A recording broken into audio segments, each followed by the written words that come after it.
Selamat datang pada pelajaran Bahasa Indonesia kelas 8 bersama saya Ibu Ilawati dari SMP Negeri 2 Kroya. Saya akan menyajikan media untuk siswa belajar menulis teks laporan hasil pengamatan.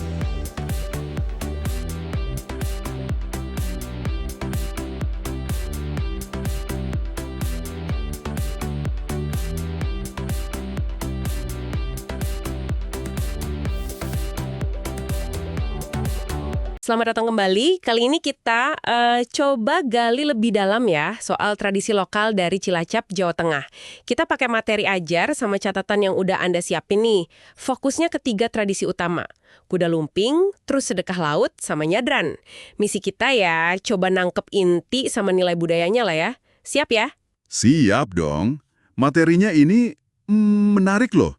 Jadi nggak cuma soal asal-usul atau gimana praktiknya sekarang, tapi juga nunjukin nilai-nilai penting di baliknya, kayak gotong royong, spiritualitas, rasa syukur, terus hormat ke alam sama leluhur.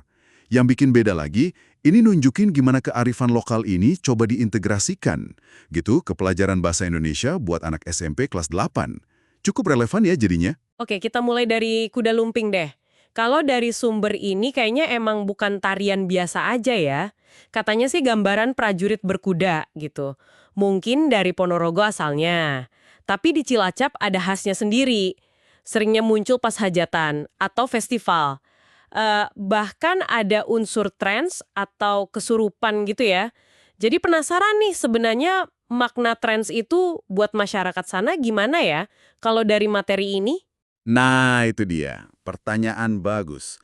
Unsur trans di kuda lumping Cilacap atau yang sering disebut ebek gitu ya, seringnya dilihat bukan cuma atraksi mistis aja sih kalau dari sumber Anda ini, itu bisa jadi simbol ketahanan fisik, spiritual juga. Sama keberanian yang ya luar biasa gitu.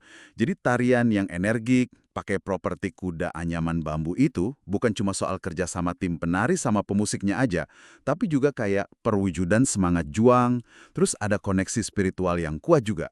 Jadi kayak penanda identitas budaya Jawa gitu yang masih bertahan. Oke. Dari semangat individu dan kelompok di kuda lumping, kita geser dikit nih ke pesisir.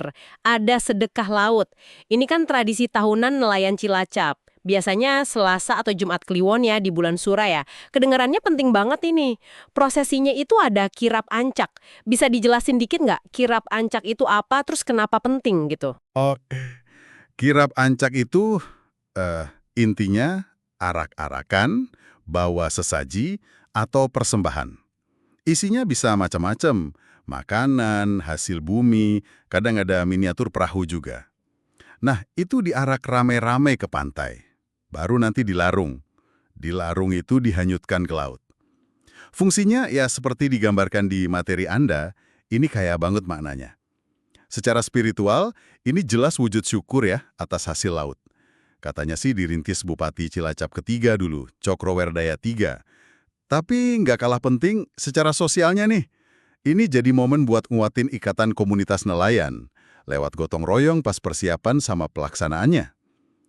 Keterlibatan banyak pihak termasuk HNSI itu nunjukin soliditasnya kan, plus ada nilai harmoni sama alam, sama kepedulian juga ke laut. Istilah kayak ancak, larung, ini jadi kosakata budaya yang penting juga.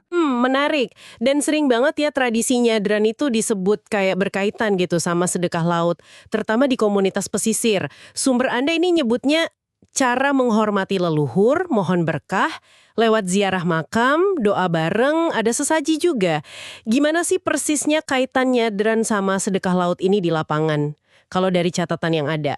Iya, emang sering berkaitan. Di beberapa komunitas pesisir Cilacap, nyadran itu bisa jadi bagian nggak terpisahkan dari rangkaian sedekah laut.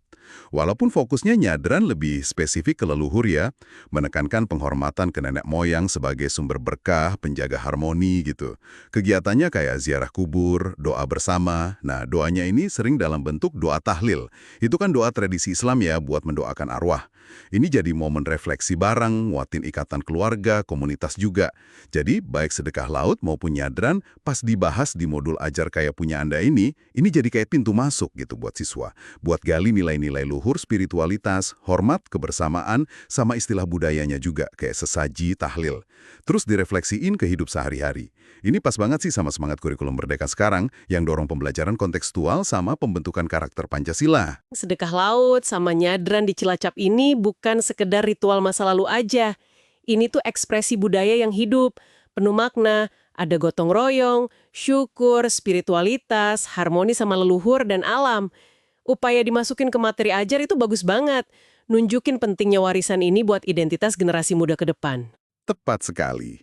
Dan upaya pelestarian ini, seperti disinggung juga di sumbernya, ya bukannya tanpa tantangan. Mulai dari dokumentasi yang mungkin terbatas, sampai gempuran budaya global kan, yang narik minat anak muda sekarang. Tapi komitmen buat mengangkatnya di pendidikan itu ya patut diapresiasi lah. Sebagai penutup nih, mungkin ada satu hal yang bisa Anda coba renungkan. Gimana kalau pendekatan belajar tradisi kayak gini, observasi, analisis nilai, refleksi pribadi, Anda coba terapkan pas ketemu warisan budaya lain? Entah di daerah Anda sendiri atau mungkin di tempat baru. Kira-kira perubahan pemahaman apa ya yang bakal Anda rasain? Coba direnungkan saja.